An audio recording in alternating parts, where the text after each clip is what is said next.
So I've been practicing restricted eating for a long time. This has probably taken about 2-3 years ago and more recently.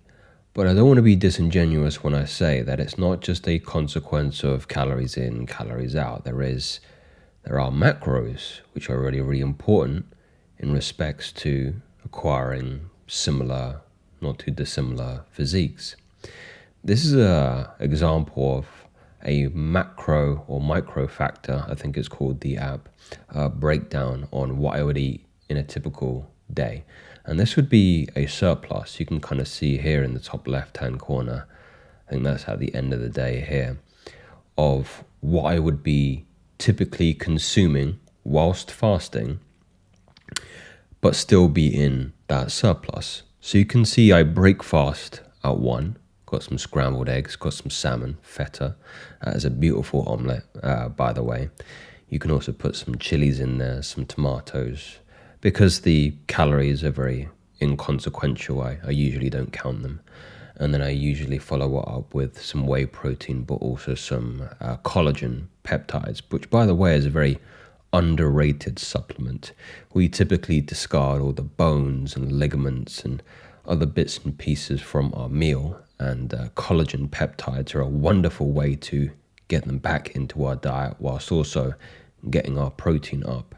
And you can see that break fast was 93 grams of protein, 845 calories, 48 fat, 8 carb. Now I usually have a kind of, what would you say, a pre-dinner, let's call this supper meal. Some sardines. I typically have 4 boiled eggs that I pre-buy from Tesco because I'm a lazy fuck. And then I also have some a protein kind of yogurt, and also some blueberries as well. You can see there 70 grams of protein, 735 calories total, 31 fat, 40 carb, a little bit more heavy on the carb. And then my final meal, typically around 7 p.m, maybe 7:30, 20% beef fat, beef mince, 614 calories just in that, which is, again, why I stress on the point that many men who are scared, who are anxious about fasting but also putting on muscle, this is where the secret comes in. And by the way, this is half a pack. This is only 250 grams. A full pack, which is a 500 grams, you're talking about 1,200 calories. In one pack, 1,200 calories. And, 86 grams of protein. That's like half of your maintenance if you are, again, a bodybuilder or a strength athlete. We've got some rice, got some cashews, kiwi, and I also have some black beans in with that meal, which brings the total 2,772 calories a day, 225 grams of protein, 156 fat, 113 carb. Now, this is what I would typically eat if I was looking to what I would call gain-tain, right, which is marginally increase the size of my frame. Not worried about being too cut. But and one thing I will say about my training, guys, is that nutrition is a means to an end in that way. I am not a strength athlete. I used to do a lot of powerlifting and 5x5 and clean and pressing and the squat and the deadlift and the bench, all that kind of stuff. I no longer do that. I have no shame in saying that I purely lift weights from a vanity metric. I am a bodybuilder. My goals are round muscle bellies, looking good naked, getting lean. Equally though, this is going to influence how you eat. If you were going to go into if I was going to go into a stage where I was trying to lean down and start getting those ab veins and bicep veins coming through a little bit more tangibly, I think extending the fasting window could be very, very beneficial for you. To reiterate, fasting is not going to tax your musculature. It's not going to tax protein because, taxing protein is actually very, very expensive. So, 0 to 24 hours from your last meal, your body burns the stored glycogen, so the carb reserves for energy, and fat building ramps up, growth hormone rises, and protects your lean muscle tissue. There's going to be zero muscle loss here. 24 to 72, glycogen is usually gone by this stage, and fat and ketones becomes the main fuel. Muscle breakdown is minimized because protein is expensive. What do I mean by that? This here, I'm not going to go too much into detail, but essentially what you're looking at is a chemical reaction from the breakdown of stored energy. You've got fat on top, and fat is a very simple equation to get to ATP. Protein, you can kind of see here, it's a little bit more complex. It requires energy to break it down into the amino acids, to remove the nitrogen, and then get it to ATP. So it's a far more, what would you say, complicated process to actually get the energy. Your body much rather would use fat to get that energy. And that buys more into the idea that you don't need to be scared about this. One thing I will say, if you do practice longer forms of fasting but still want to retain muscle, I think the ceiling to this is probably about 3 days. It's probably about 3 days until your body starts to look at those low fat reserves and go, well, now we have no other choice.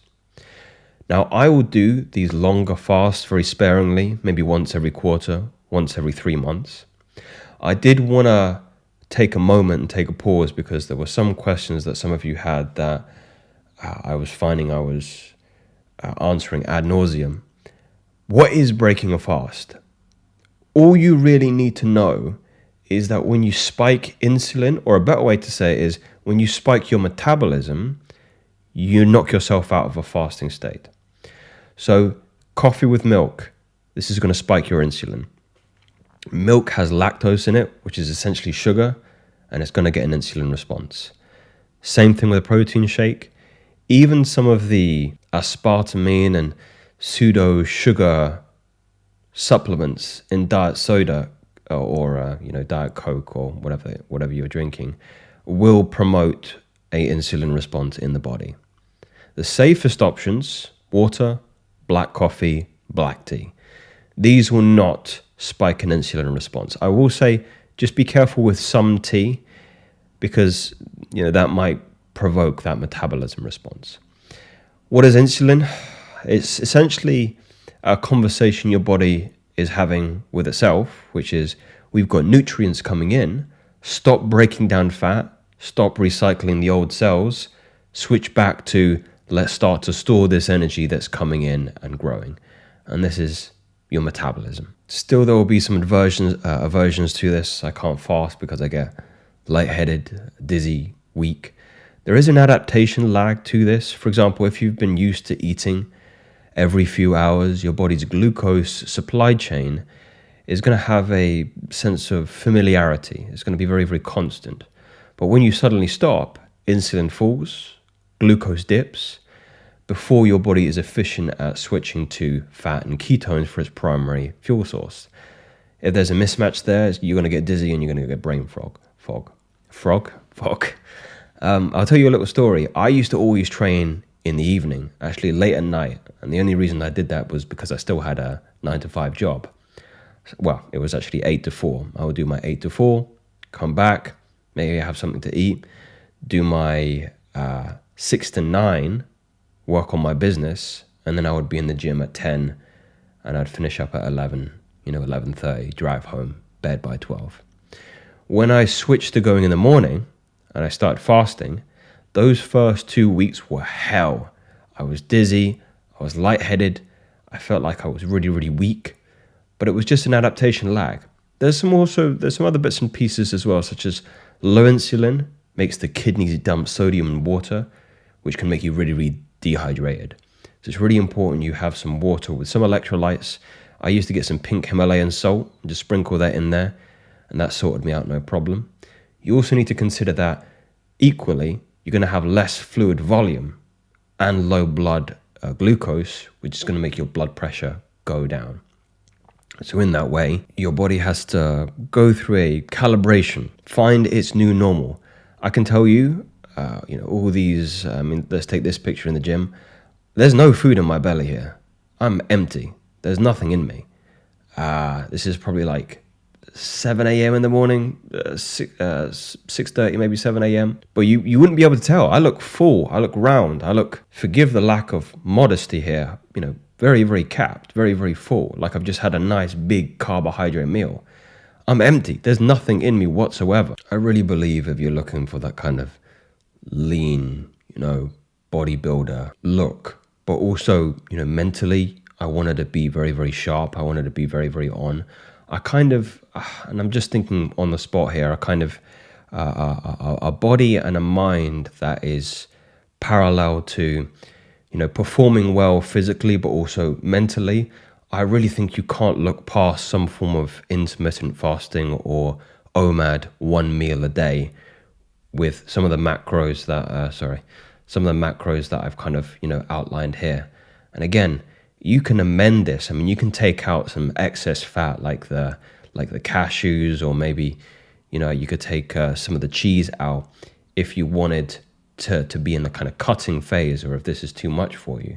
And equally, you can start to add more, of that 20% fat beef. So a lot of this you're going to have to kind of tailor to your frame and, your metabolism. And that's not theory. That's a fact. Speak soon.